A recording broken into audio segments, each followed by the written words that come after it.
This alcoholic. conference will now be recorded. Yeah.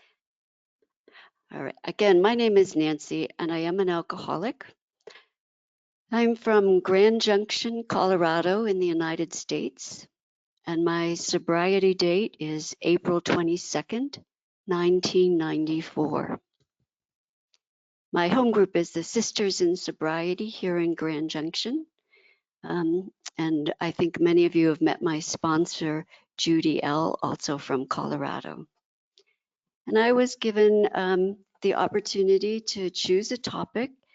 And the topic I chose was honesty, open-mindedness, and willingness. And what I wanted to do was take a look at how that has influenced every single one of my steps. And I wanted to start with just reading a short, well, if you need to translate, I'll stop for a minute. Sure. నమస్కారం అండి. నా పేరు Nancy. నేను తాగుబోతుంది. నేను grand junction Colorado అన్న ఊర్లో ఉంటాను, అమెరికాలో. నేను సోబర్ అయిన తేదీ April 22, 1994.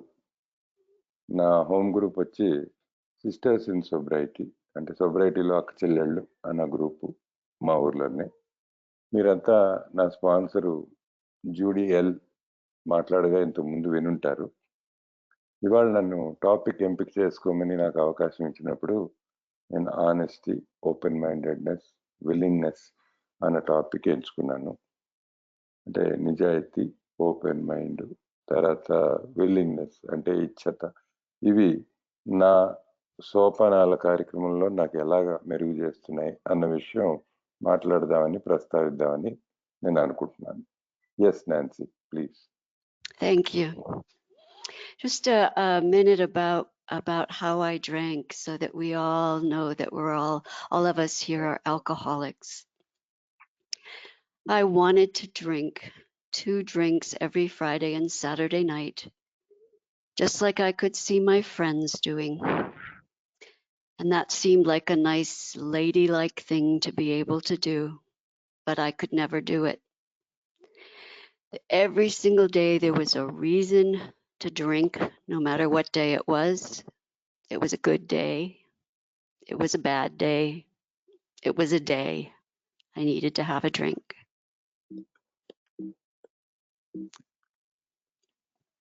Yeah, go ahead. Okay. I always drank more than I wanted to drink. And when I drank things, I ended up doing things that I was ashamed of. I was ashamed of waking up on the bathroom floor.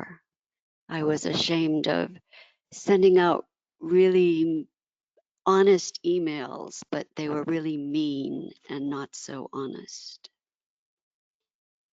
And most importantly, I was ashamed because every day I said, I won't do this again. And every day I did it anyway. Do you want to go ahead and translate? Sure. So మొదట నేను ఎట్లా తాగాను అన్న విషయం ఒకసారి ప్రస్తావిద్దాం అనుకుంటున్నాను. ఎందుకంటే ఒకసారి నేను మీకు క్లుప్తంగా నా కథ చెప్తే రుజువు అవుతుంది ఏంటంటే, అందరిలాగా మీ రూమ్లో ఉన్న అందరిలాగా నేను కూడా తాగుబోతున్నాను అన్న విషయం ముందు చెప్దాం అనుకుంటున్నాను. అయితే నేను కూడా మిత్రులతో పాటు చిన్నప్పుడు మొదలుపెట్టాను తాగడం. అప్పుడు ఒక సరదా కోసం మొదలుపెట్టాను. ఒక ఆధునిక భావాలు గల స్త్రీ ఒక గ్లాసులో కొంచెం ఆల్కహాల్ ఉంటే అందంగా కనబడుతుంది, బాగుంటుంది అన్న భావంతోనే మొదలుపెట్టాను. ఆ తర్వాత కొద్ది కాలంలోనే రోజు తాగుడు అన్నది ఒక చుక్క మొదలు పెడితే మరి ఇంకా ఆపలేకపోవటం, అవి చాలా త్వరగా మొదలయ్యాయి. ఇంకా ఆ తర్వాత తాగిన మైకంలో నేను చేసిన పనులు నాకే నచ్చకుండా మొదలయ్యాయి. ఒక్కో రోజు బాత్రూము నేల మీద పడి ఉండేదాన్ని, మెలకు వచ్చేటప్పటికి ఎందుకు అక్కడ పడున్నానో నాకే తెలీదు. తర్వాత చెత్త పనులన్నీ చేయటం మొదలుపెట్టాను. తాగిన మత్తులో ఎవరెవరికో ఈమెయిల్స్ రాయడం. ఈమెయిల్స్ రాసి అందులో నేను చాలా నిజాయితీగా రాస్తున్నానని అనుకునేదాన్ని ఆ ఈమెయిల్ ఆ మత్తులో. కానీ తర్వాత కాస్త స్పృహొచ్చాక తెలిసిందేంటంటే నేను రకరకాల కోపాలు, వాళ్ళ మీద ద్వేషాలు వెలిబుచ్చాను ఆ ఈమెయిల్‌లో అన్నది తెలిసేది. తర్వాత నాకు నా మీదే సిగ్గేసింది. అసలు నేనేమైపోయాను అన్న విషయం. ఎందుకంటే నేను నిజంగా మాందాం అనుకున్నా సరే ఆపలేకపోయాను. ఆ విషయమే నన్ను బాగా దొలిచివేసింది. Yes Nancy please. Every day that I woke up and I said, I'm not going to drink today, and I drank anyway. Somehow some days I didn't even know how that happened. It just seemed like automatically a drink ended up in my hand. Every day that happened, I felt more ashamed and more alone, and I started drinking, hiding my drinking. I drank in my closet. I hid my alcohol in the laundry basket, thinking nobody would ever find it. I drank in the garage, hiding behind a wheel of the car, thinking that somehow nobody would see me hiding in the garage. And every day this went on, I just felt worse and worse and lonelier and more scared. What happened really briefly, several things happened, but one thing that happened was I had a car accident. And after the car accident, I had a pretty bad concussion. And my sister-in-law said to me, you have a concussion, you're taking a lot of medication, you've had 6 shots of tequila, and you're going to bed with a bottle of tequila. Does that make any sense? That question reverberated in my brain. Does what I'm doing make any sense? And I started to think about, well, I'm driving 15 miles to go to a liquor store so nobody will recognize me. Does that make any sense? I'm hiding in the laundry. Does that make any sense? And that question just kept going on and on around in my head. And I started getting more scared and more scared until one morning I woke up and I realized that I was in trouble. I couldn't see a way out. Everything I had done to stop didn't work, and I didn't know what to do. Yeah. Okay. So thank you, Nancy. So నేను ఈ తాగుడులో ఎలాంటి పరిస్థితికి వచ్చానంటే రోజు తాగడం. అసలు కొన్ని రోజులైతే అనాలోచితంగా నేను అసలు అనుకోకుండా డ్రింక్ నా చేతిలోకి గ్లాసు డ్రింకు ఎలా వచ్చిందో కూడా నాకు తెలియకుండా అట్లా జరిగిపోయేది. ఇలా జరిగిన కొద్దీ నాలోని సిగ్గు, చాలా నా మీద నాకే ఉన్న హీనభావం, ఎంతో ఒంటరితనం నన్ను అలముకున్నాయి. నాకు అసలు నేను చేస్తున్న పనులు నాకేం నచ్చకపోగా అసహించుకున్నా చేయక తప్పలేదు. అక్కడి నుంచి ప్రపంచం నుంచి దాక్కుందాం అన్న ప్రయత్నం చాలా చేశాను. నేను బట్టలు పెట్టుకునే బీరువాలో నిల్చొని తాగాను. నా మందు సీసాన్ని వెళ్ళి మాసిన బట్టలు మూటలో దాచుకొని అక్కడ పెడితే ఎవరికీ తెలీదనుకొని నన్ను నేను మభ్యపెట్టుకొని తాగాను. కార్లు పెట్టుకొని గ్యారేజ్‌లో వెళ్ళి తాగాను. వెళ్ళి కారు చక్రం వెనకాల ఇలా పిల్లిలాగా నక్కి మందు సీసా నోటికి ఎత్తుకొని తాగాను. ఇవన్నీ చేస్తున్నప్పుడు చాలా విషయాలు జరిగాయి జీవితంలో. ముఖ్యంగా ఒక విషయం జరిగింది. నేను కారులో యాక్సిడెంట్ అయింది నాకు. రోడ్డు మీద. యాక్సిడెంట్ అయినప్పుడు హాస్పిటల్‌లో చేర్చారు. నాకు మెదడు కొంచెం డ్యామేజ్ జరిగింది. కంకషన్ అంటారు. అంటే కొద్దిసేపు మెదడు స్పృహ తప్పడం అట్లా జరుగుతుంది. అట్లా జరిగినప్పుడు నా వదిన గారు నాకు చెప్పింది. ఈ హాస్పిటల్ నుంచి ఇంటికొచ్చి ఉన్నప్పుడు, "నీకు ఇట్లాగా యాక్సిడెంట్ అయిందమ్మా. యాక్సిడెంట్ అయ్యాక మెదడు కొంచెం దెబ్బతింది. ఎన్నో మందులేసుకుంటున్నావు డాక్టర్లు ఇచ్చినవి. దాంతో పాటు ఆల్రెడీ 6 డ్రింకులు తీసుకున్నాం. అంటే హాఫ్ బాటిల్ తాగేసాం. ఇది గాకుండా నువ్వు మంచం మీద పడుకోవడానికి పోతూ కూడా ఆ సగం సీసా పెట్టుకొని నీ పక్కనే పెట్టుకొని పడుకుంటున్నావు. అసలు నువ్వు చేస్తున్న పనిలో ఏమైనా అర్థం ఉందా? అని ఆవిడ ఓ ప్రశ్న అడిగేసి వెళ్ళిపోయారట. ఈవిడ అప్పుడు ఆలోచించడం మొదలుపెట్టారట.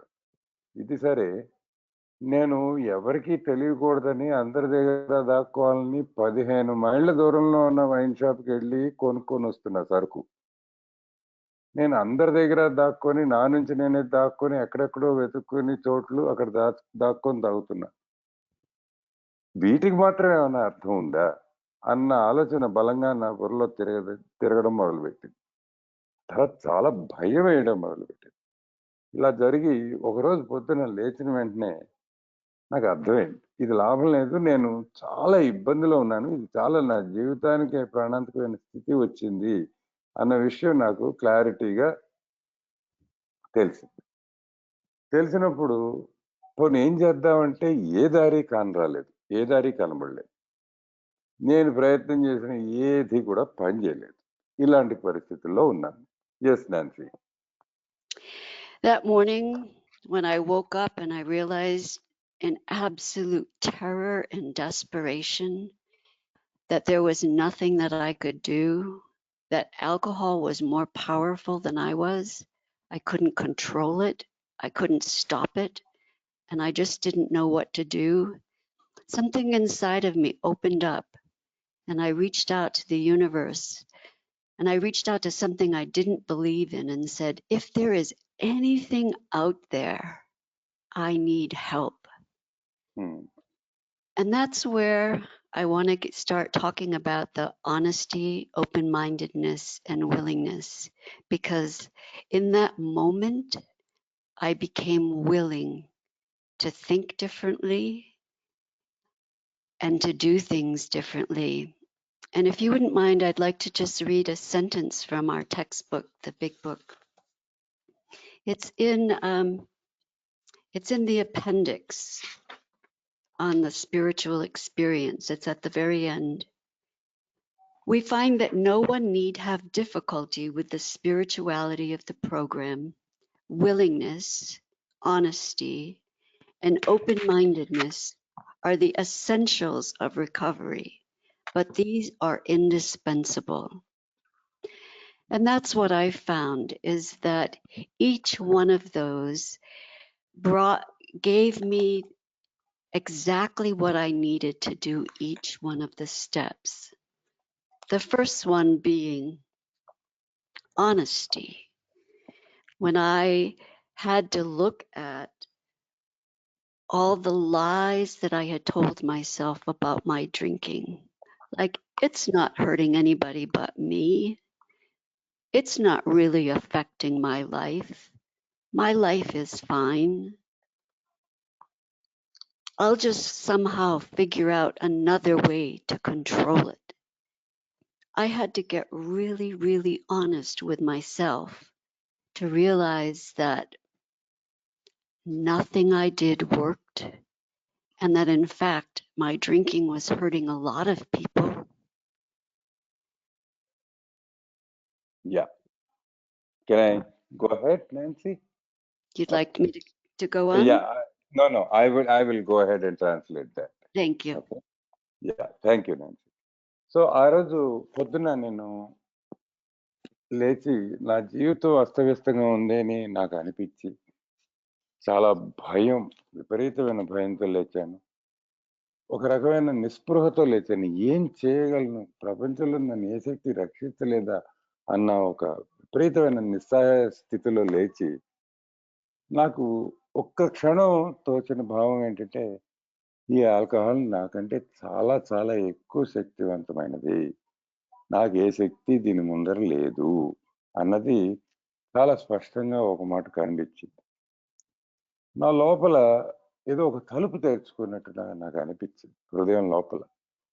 అప్పుడు మొదటిసారి నేను ఈ మొత్తం బ్రహ్మాండానికి, ఈ ప్రపంచానికి ఒక్కసారి చేతులెత్తి వేడుకున్నాను.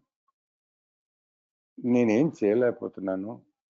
ఈ బయట ఏమైనా ఒక శక్తి నేను కానీ నాకంటే శక్తిమైన ఒక ఉన్నత శక్తి ఏమన్నా అసలంటూ ఉంటే దాన్ని వేడుకుంటున్నాను, నాకు సహాయం కావాలి అని మొదటిసారి మనస్ఫూర్తిగా నేను కోరుకోవడం జరిగింది.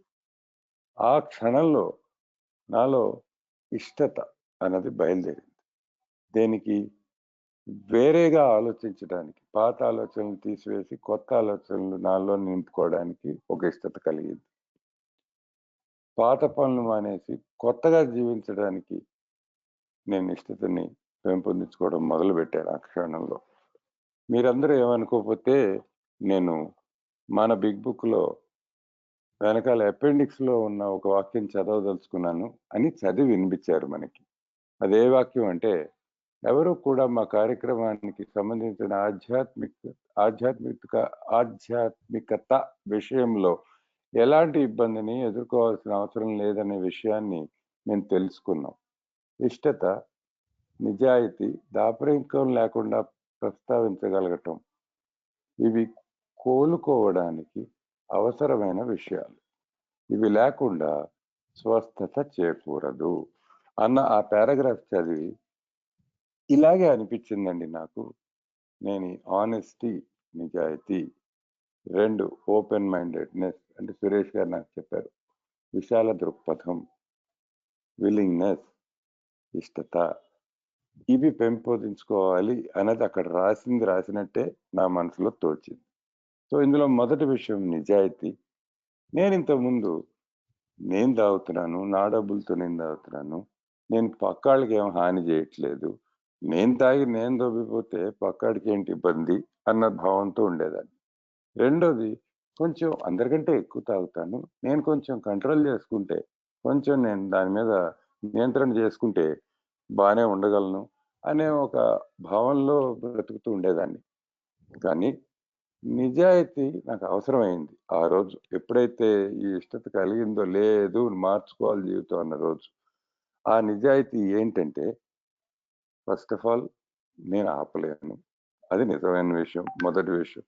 రెండో విషయం, నేను నన్ను మాత్రమే హాని చేసుకోవట్లేదు. నా చుట్టుపక్కల వాళ్ళకి ఎంతో హాని తలబెట్టాను అనే విషయం స్పష్టంగా తెలిసింది నిజాయితీతో ఆలోచిస్తే.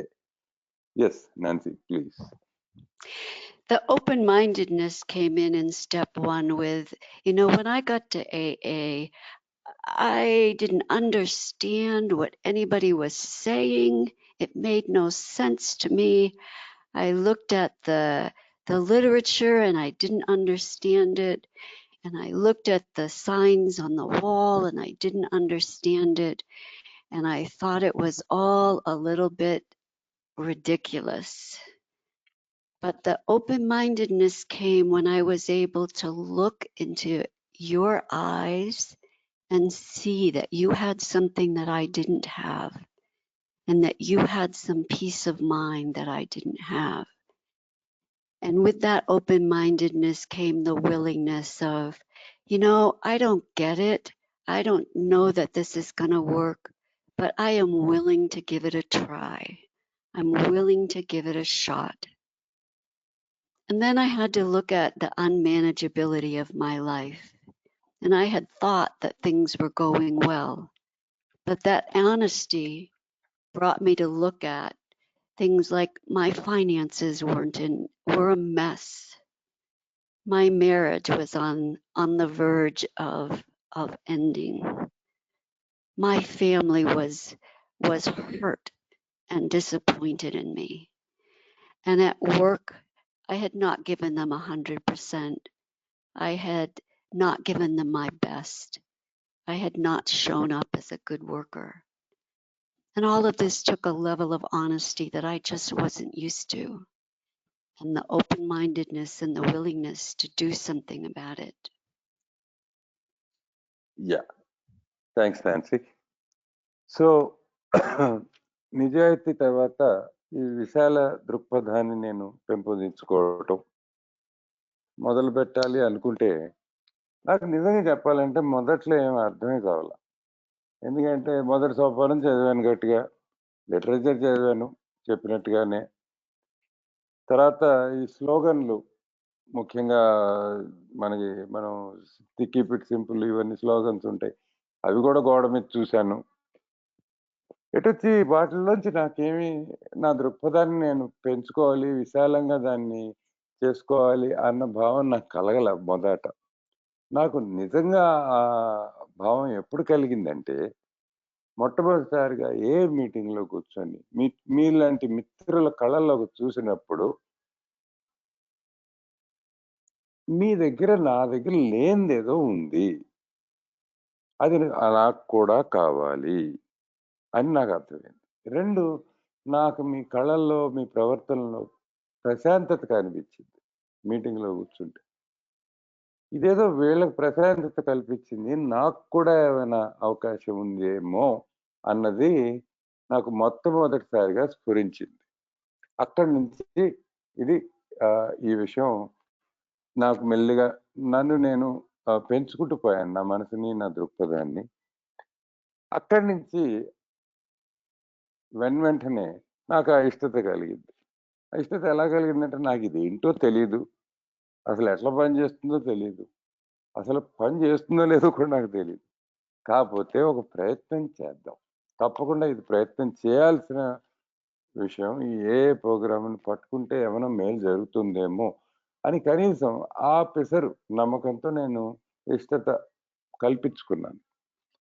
ఈ లోపల మొదటి సోపానంలో రెండో భాగానికొస్తే నా అన్‌మేనేజబిలిటీ అంటే నా జీవితం అస్తవ్యస్తంగా ఉంది అన్న విషయం నేను ఒక్కసారి నిజాయితీగా నన్ను చూసుకుంటే క్లియర్‌గా అర్థమవుతుంది. ఎందుకంటే ఫైనాన్స్ విషయంలో నేను నా ఆర్థిక విషయాల్లో నాకు అసలు అస్తవ్యస్తంగా క్లియర్‌గా కళ్ళెదురుగుండా కనబడుతుంది. అప్పుడు నేనున్న వివాహం ఇంకా ఆల్మోస్ట్ అది తుది దశలో ఉన్నట్టుగానే తోస్తోంది నాకు. నా కుటుంబం నా ప్రవర్తన వల్ల చాలా బాధపడుతూ, చాలా అయ్యో! ఇలా అయిపోయిందే మా అమ్మాయి అన్న భావం వాళ్ళ కళ్ళల్లో నాకు స్పష్టంగా కనిపిస్తోంది. మీకు ఉద్యోగం అంటారా 100% నేనెప్పుడు పని జేయలేదు. ఏదో ఎంతవరకు జేయాలో అంతవరకే చేశాను పని. సో, నా జీవితంలో అన్ని కోణాల నుంచి చూసుకుంటే అన్ని చోట్ల అస్తవ్యస్తత నాకు కనిపించింది. అప్పుడు నిజంగా వీటి అర్థం తెలిసింది. ఈ నిజాయితీ, విశాల దృక్పథం, ఇష్టత అన్న 3 పదాలకి నాకు అర్థం తెలిసింది. Yes Nancy please. When it came to step 2, that the same principles, honesty, open-mindedness, and willingness came through again. I really didn't believe that there was some great power out there called God, but I did know that alcohol was bigger than I was, and maybe that there was something that was bigger than alcohol that could help me out. So again, I didn't know if I believed in anything, but I was open-minded and willing enough to say, you know, my way hasn't been working. I'm going to give it a shot. When it came to step 3, I really misunderstood it. I thought it meant I was going to have to go leave everybody and go become a missionary in some other country. So again, it took some honesty to look at what are my preconceived ideas. I had to look at how I'd been trying to manage and control everything and how it didn't work. And then I had to look at the fact that it did seem to be working for other people. And perhaps most importantly, I was told that all that doing step 3 meant was that I was willing to do the rest of the steps. And that was something that I could make a commitment to. I could say that, yes, I believe my higher power's will is for me to go through this process and to do the steps, and I can commit to that. Yeah. So ఇప్పుడు next ఏంటంటే మొదటి సోపానం అయ్యాక రెండో సోపానానికి వచ్చినప్పుడు నాకు నిజంగా ఉన్నత శక్తి గురించి స్పష్టమైన అవగాహన ఏమీ లేదు ఆ రోజున. అయితే నేను శక్తిహీనురాలిని, నాలో ఈ ఆకారాలను ఎదుర్కొనే శక్తి లేదు. కాబట్టి ఈ ఆల్కహాల్ని ఎదుర్కొనే ఉన్నతమైన శక్తి నాకంటే ఆల్కహాల్ కంటే కూడా శక్తివంతమైనది ఒకటి కావాలి నాకు అన్నంత వరకు మాత్రం అర్థమైంది. రెండోది, ప్రయత్నిద్దాం, ఒక శక్తిని ఆశ్రయిద్దాం, ఆశ్రయిస్తే అది నాకేమైనా మేలు చేస్తుందేమో అని ఒక పిసర అనుమానం ఉన్నా కూడా ఆ నమ్మకాన్ని కలిగించుకొని నేను ముందుకు సాగాను. మూడో సోపానానికి వస్తే, నాకు మొట్టమొదటిసారి మూడో సోపానం చూస్తే నేను దాన్ని తప్పుగా అర్థం చేసుకున్నా.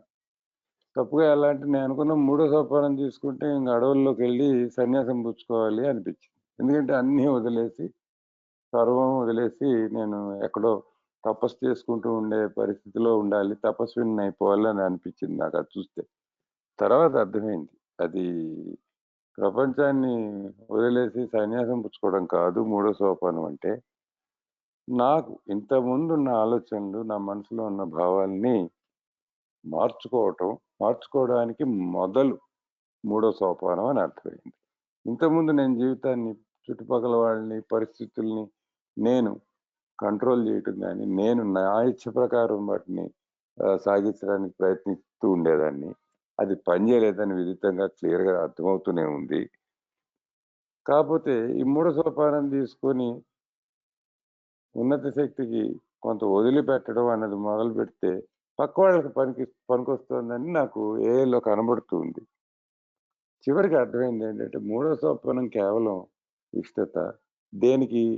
మిగిలిన ప్రోగ్రామ్ చేయడానికి. అంటే మూడో సోపానంలో నేను కమిట్ అవుతున్నా.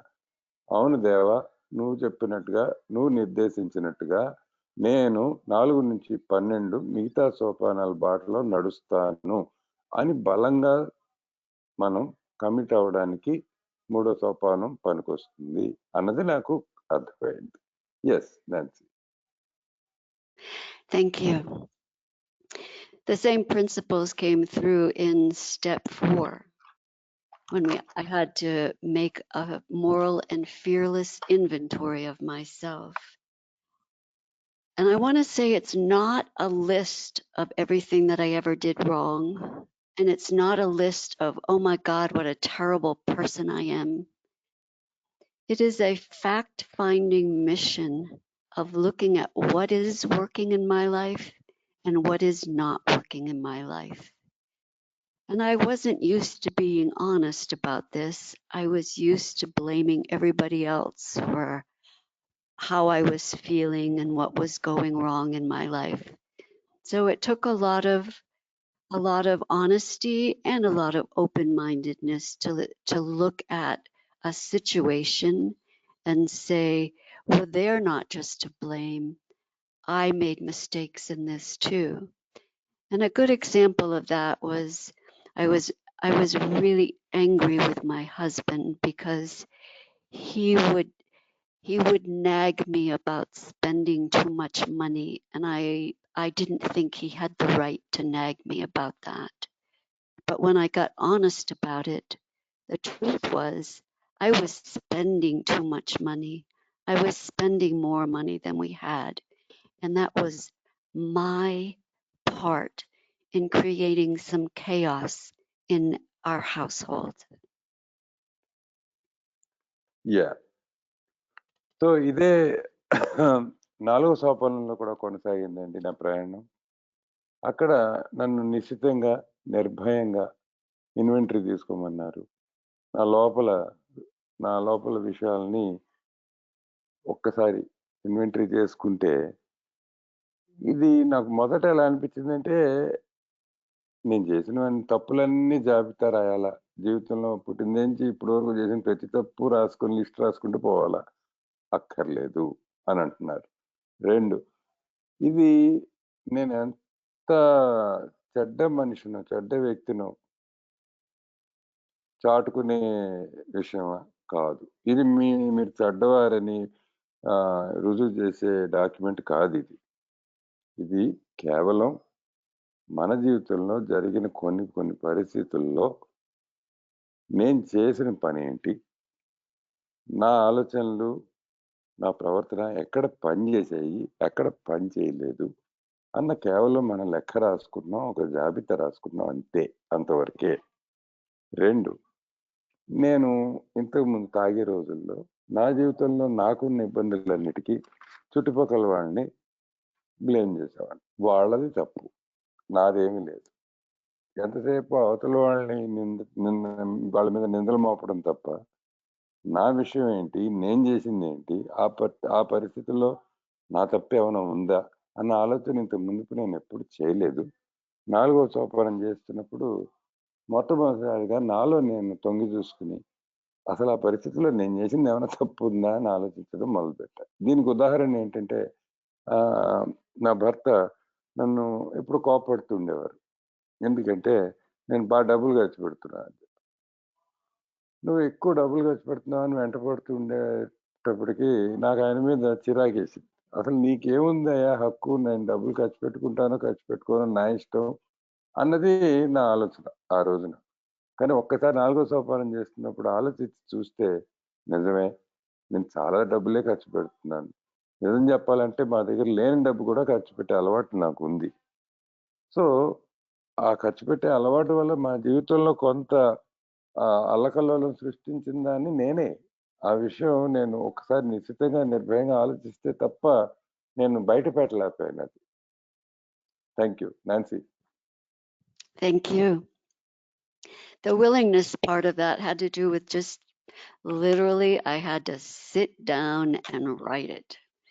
I didn't want to, but I was willing to do whatever it took. And what I found that I was really surprised is that when I started looking at the things that I had done wrong, I started to feel more free because I could control my part of things. And when it's not everybody else that's wrong, some of it's me, it gives me the freedom to change my life. And I'm sure most people take a look at step 5 and say, I don't want to talk to another person about this. I am ashamed. I am ashamed of the things that I have done in my life. But again, that open-mindedness to say it worked for other people, so I am willing to give it a try. And then the honesty that it took to sit down with somebody and tell them the truth and not try to sugarcoat it and not leave things out, but to just lay my heart bare and say, this is who I am. And again, I found a freedom that I didn't expect. I found a freedom in that I wasn't alone. Somebody else had done the same things that I had done. Someone else felt the same shame that I felt. And for the first time in my life, I felt like I was able to look into people's eyes and not just keep my eyes looking down at the road. Yeah! So, ఇందాకలా నాలుగో సోపానం నేను రాసుకుంటున్నప్పుడు నాకు బాగా పనికొచ్చినవి నిజాయితీ, నా విశాల దృక్పథాన్ని పెంపొందించుకోవటం అనేది చెప్పాను. నిజంగా అక్కడ ఇష్టత ఎక్కడొచ్చిందంటే, మీరు కూర్చొని రాయాలి. ఇదంతా మనసులో అనుకుంటే సరిపోదు. కూర్చొని కాగితం మీద కలం పెట్టి రాయడం నాకు పెద్దగా నచ్చలేదు ఆ పని. ఏం రాస్తామని అనుకున్నాను. కానీ చేశా. నన్ను నేను బలవంతం చేసుకొని, లేదు కూర్చోవాలి, రాయాలి అని పట్టుదలగా రాశా. రాసినప్పుడు నాకు చాలా నచ్చిందేంటంటే, నాకు ఒక రకమైన స్వేచ్ఛను అనుభవించాను నేను. హమ్మయ్య! ఇప్పుడు నాకు అర్థమవుతోంది. నేను ఫలానా పరిస్థితుల్లో నేను చేసిన తప్పేంటి అన్నది క్లియర్‌గా అర్థమవుతోంది. ఇవన్నీ రాసుకొచ్చేటప్పటికి నేను సామాన్యంగా ఏం తప్పులు చేస్తాను అన్నది నాకు కళ్ళకు కట్టినట్టు కనబడింది. నా రాతలోనే, నా చేతి రాతలోనే. కనిపించినప్పుడు నాకు తప్పులు తెలిసినప్పుడు నేను చేసినవి, వాటిని సరిదిద్దుకునే అవకాశం అవకాశమే కాక స్వేచ్ఛ నాకుంది. నా జీవితాన్ని మార్చుకునే స్వతంత్రం నాకుంది అన్న భావం నాకు బలంగా కలిగింది. అది 4. ఐదో సోపానానికొచ్చేటప్పటికి నేననుకుంటా చాలా మందికి మన ఫెలోషిప్‌లో ఇదంతా ఈ కథంతా తీసుకెళ్ళి ఇంకో మనిషికి ఎట్లా చెప్తాము? ఎవరికీ పెద్దగా నచ్చదు. ఇంకో మనిషి ఎదుట ఇవన్నీ ఒప్పుకోవడం, ఇందులో చాలా విషయాలు ఇంతకుముందు చెప్పుకోలేని విషయాలుగా పరిగణించేవి చాలా ఉంటాయి. ఇవి తీసుకెళ్ళి ఇంకో మనిషికి వాళ్ళు ఎదురుగుండా చెప్పడం అనేది నాకైతే కష్టం అనిపిచ్చింది. కానీ అక్కడే మళ్ళీ నేను ఓపెన్ మైండ్ పెట్టుకొని మనసు తలుపులు తెరిచి ఏమనుకున్నానంటే, అందరికీ పని చేస్తోంది గదా! చుట్టుపక్కల వాళ్ళందరికీ. వాళ్ళకి పని చేసినప్పుడు నాకు కూడా పని చేయొచ్చు కదా! అన్న భావన నన్ను ముందుకు నడిపింది.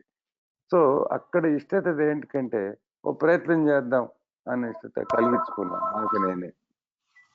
తర్వాత అక్కడ ముఖ్యంగా ఐదో సోపానం నేను నా స్పాన్సర్‌తో చేస్తున్నప్పుడు నిజాయితీ చాలా అవసరం అనిపించింది. ఎందుకంటే అక్కడ ఇంకా ఐదో సోపానానికొచ్చేప్పటికి స్పాన్సర్‌తో ఎదురుగా కూర్చున్నప్పటికి పూర్తి నిజాయితీతో నేను ఒప్పుకోవాలి రాసినవి అన్నీ.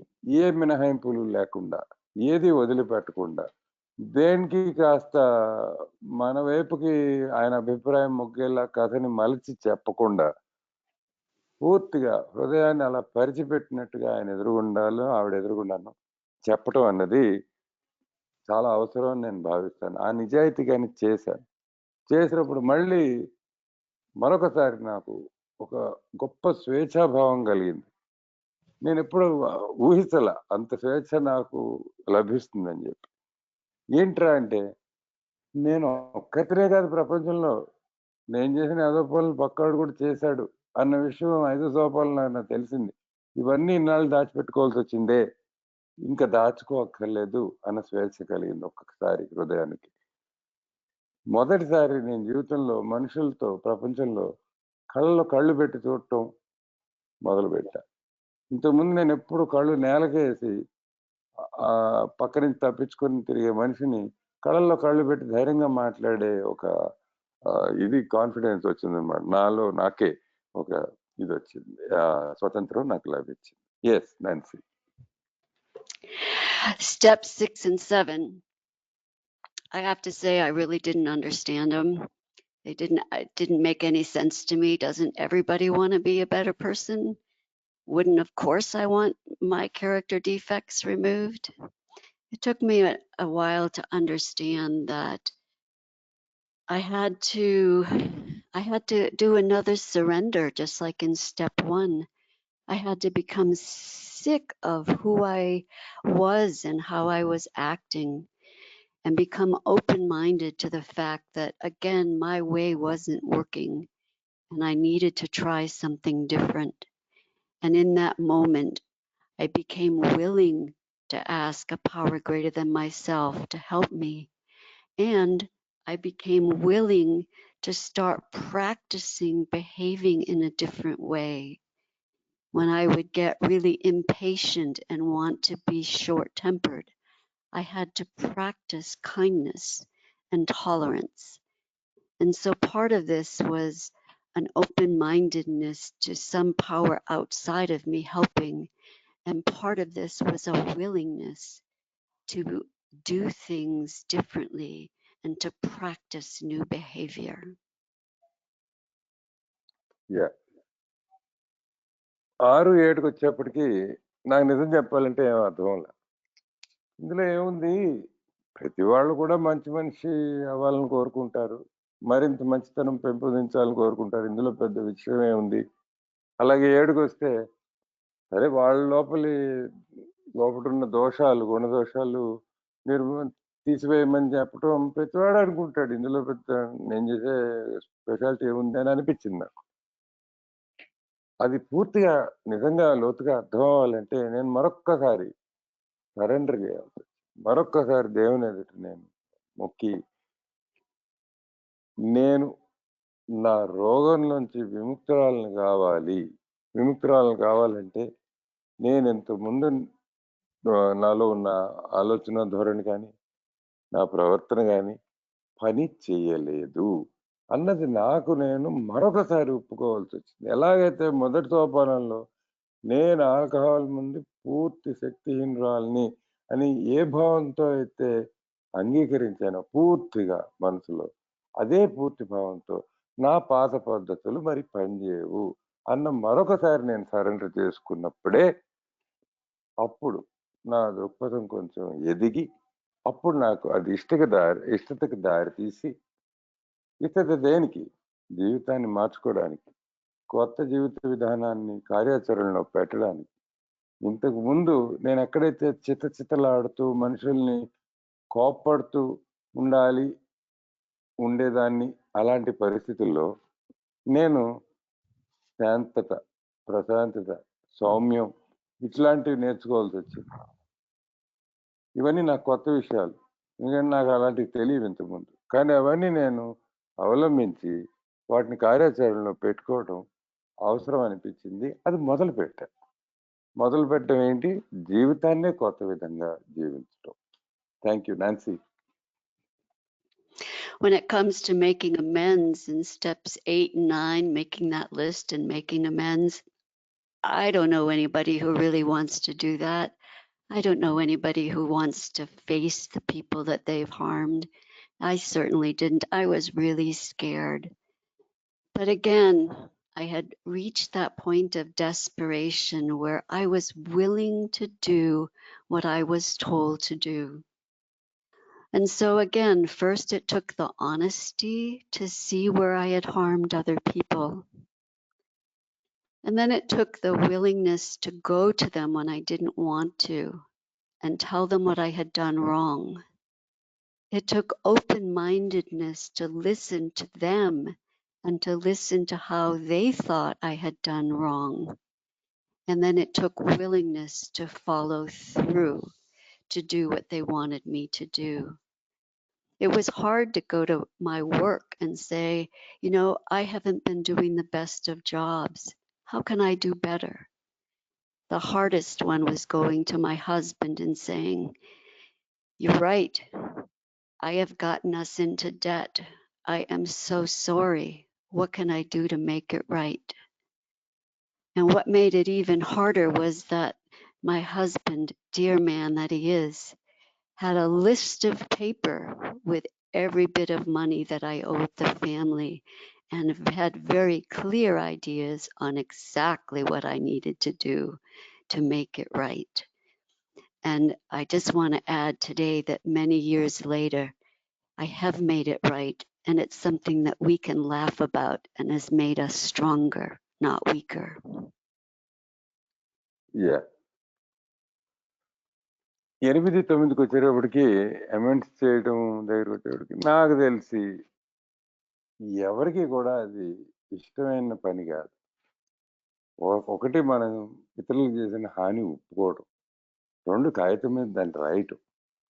వీటన్నిటికి మించి హాని చేసిన వ్యక్తులను వెళ్ళి ముఖాముఖి ఎదుర్కొని వాళ్ళకి నేను నీకు హాని చేశానే, ఫలానా హాని, దానికి నేను క్షమాపణ కోరుకుంటున్నానని వాళ్ళతో చెప్పటం.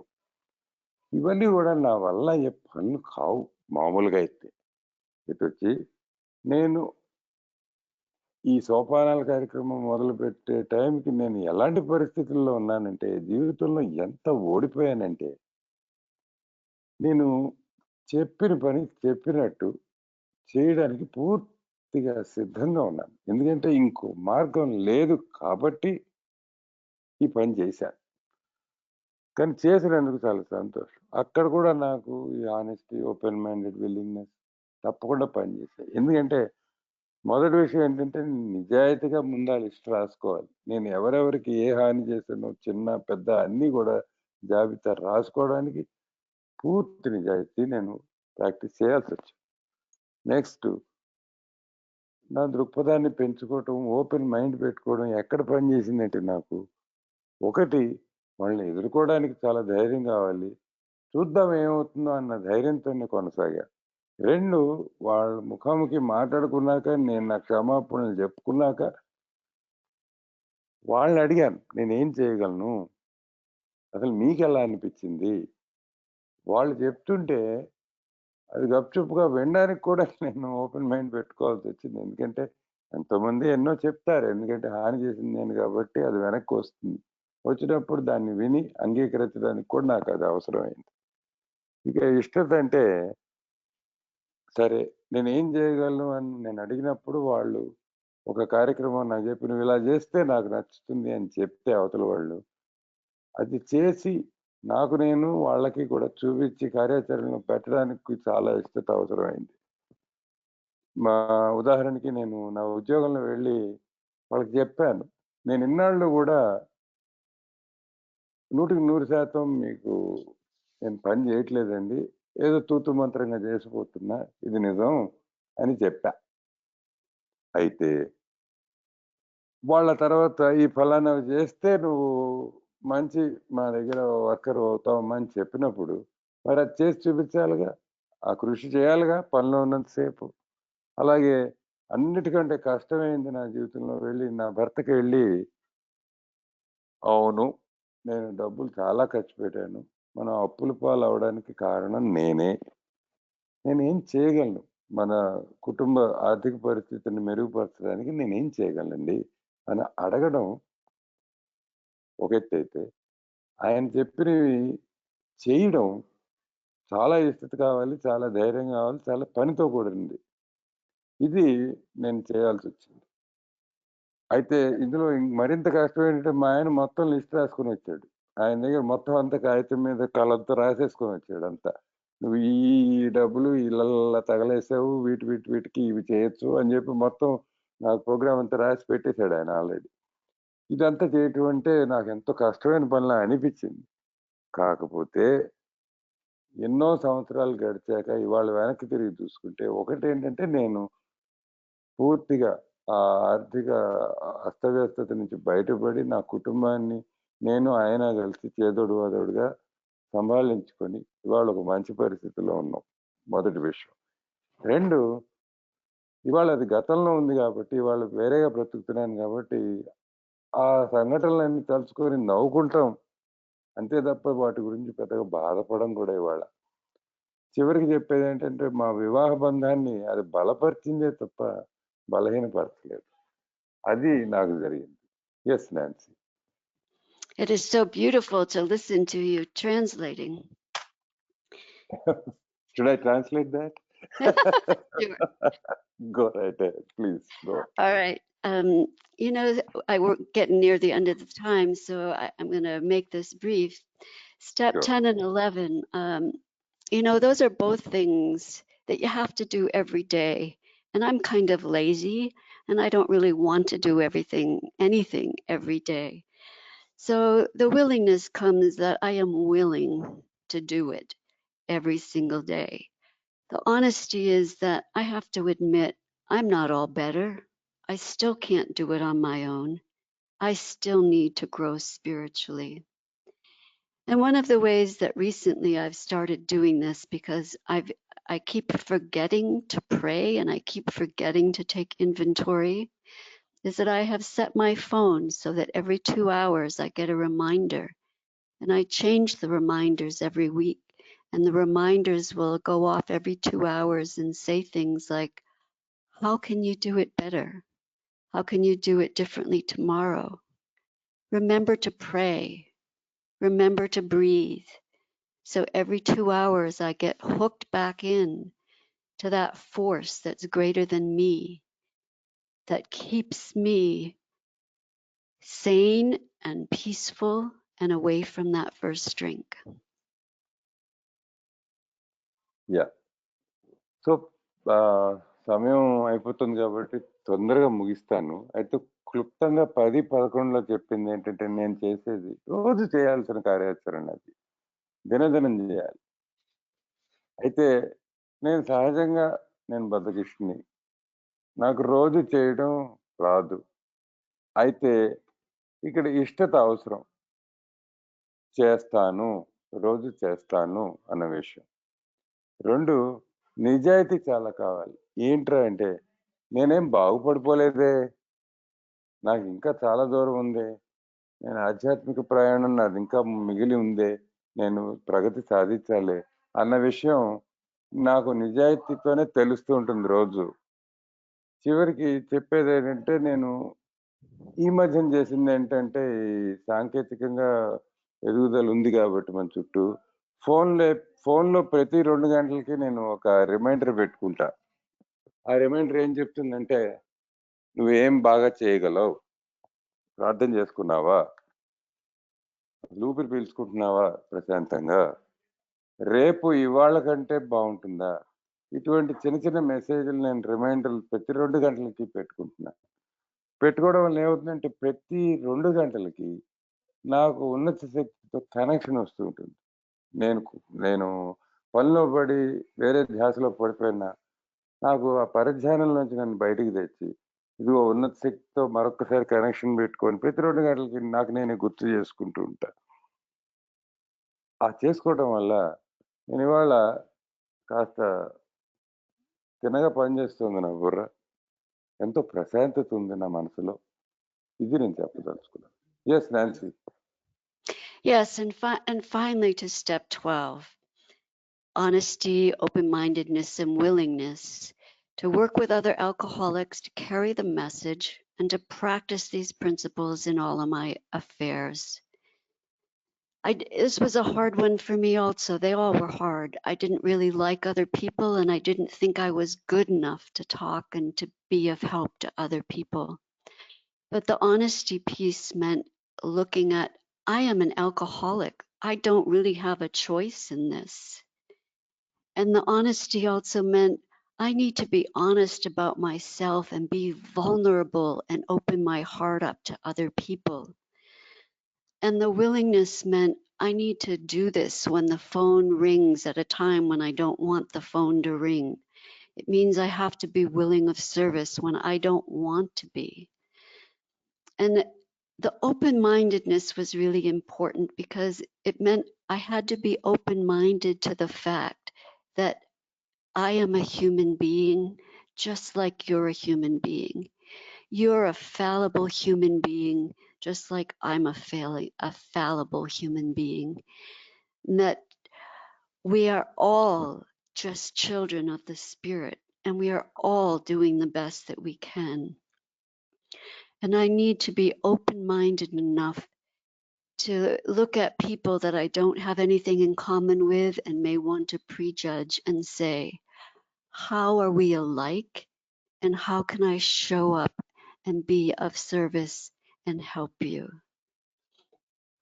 And I can only continue to do all of these steps if I continue to be all three things: honest, open-minded, and willing to do all of the above. Thank you so much for having me here today. It's meant a great deal. Yeah! So, చివరికి చెప్పేదేంటంటే 12 సోపానం గురించి చెప్తే ఏమన్నారంటే, 12 సోపానంలో చాలా విషయాలున్నాయండి. నేను ఇతర తాగుబోతులతో పనిచేయాలి. తర్వాత నా జీవితంలో అన్ని ఈ సోపానాల కార్యక్రమం నేను కార్యాచరణలో పెడుతూనే ఉండాలి జీవితాంతం. అయితే ఇవన్నీ చాలా కష్టమైన విషయాలు. కానీ అక్కడ కూడా నేను హెచ్ఓడబ్ల్యూ తప్పకుండా నేను పాటించాలి. నిజాయితీ ఏంటంటే, ఇది చేయకపోతే నా జబ్బు మళ్ళీ తిరిగొస్తుంది. పైకొస్తుంది. ఎందుకంటే నేను ఓ తాగుబోతుని. నాకు ఇంకో మార్గం లేదు అన్నది నేను నిర్భయంగా, నిశితంగా, నిజాయితీగా రోజు ఒప్పుకోవాలి. 2 ఓపెన్ మైండ్. నా దృక్పథాన్ని పెంచుకోవటం ఎట్లాగంటే, ఒకటి నేను నా హృదయాన్ని పూర్తిగా తెరిచిపెట్టి పక్కవాడితో, ఇంకొక తాగుబోతుతో, ఇంకొక ఆల్కహాలిక్‌తో నేను షేర్ చేసుకోవాలి. ఏ మినహాయింపులు లేకుండా, ఏ మొహమాటము లేకుండా వాళ్ళకి నా కథ చెప్పగలగాలి. రెండో విషయం ఏంటంటే ఇందులో నేను మానవమాతృరాలిని, అవతలవాడు మానవుడే. వాళ్ళలోనూ ఎన్నో బలహీనతలున్నాయి. నాలోనూ ఎన్ని బలహీనతలున్నాయి. మనమంతా ఆ ఉన్నత శక్తి పిల్లలం, బిడ్డలం. అలాంటప్పుడు ఇది గుర్తు తెచ్చుకుంటూ నేను పక్క వాళ్ళని చూసినప్పుడు వాడిలాగా, వాడలాగా అని నేను రకరకాల అభిప్రాయాలు నాలో నేను కల్పించుకోకుండా, వాడు నేను ఎలా ఒక్కరం. వాడికున్నది, నాకున్నది ఏంటి, మాలో ఉన్న కామన్ పాయింట్స్ ఏంటి. చివరికొచ్చేవాడికి అతను ఆల్కహాలికే, ఆమె ఆల్కహాలికే, నేనే ఆల్కహాలికే అన్న విషయం నేను గుర్తు తెచ్చుకోవాలి తప్పకుండా. అలా చేస్తే గానీ నేను సర్వీస్‌లో ముందుకెళ్ళలేను. సో, చివరికి చెప్పేదేంటంటే, ఈ నిజాయితీ, ఈ విశాల దృక్పథం, ఈ ఇష్టత, ఈ 12 సోపానాలు రోజు ప్రతి నిమిషం నాకు సహాయం చేస్తూనే ఉంటాయి. అవి పాటిస్తూనే నేను ముందుకు సాగాలి. మీ అందరి ముందు వచ్చి ఇలా మాట్లాడడానికి నాకు అవకాశం ఇచ్చినందుకు చాలా ధన్యవాదాలు. ఇది నేను మర్చిపోలేని విషయం. మీ అందరికీ మరొకసారి ధన్యవాదాలు అని చెప్తున్నారు. Thank you so much, Nancy. That was awesome. We all Thank enjoyed you. it thoroughly. And if you don't mind, you have some time for questions and answers, right? Yes, I do. So my friend Sharat out here, he's the Q&A master. He's the master of ceremonies for Q&A. So he'll take over from here. I've All thoroughly enjoyed translating yours. I hope I've done justice to your wonderful share. Thanks a lot, Thank you Nancy. very much. I'll be silent and listen from now on. Thanks.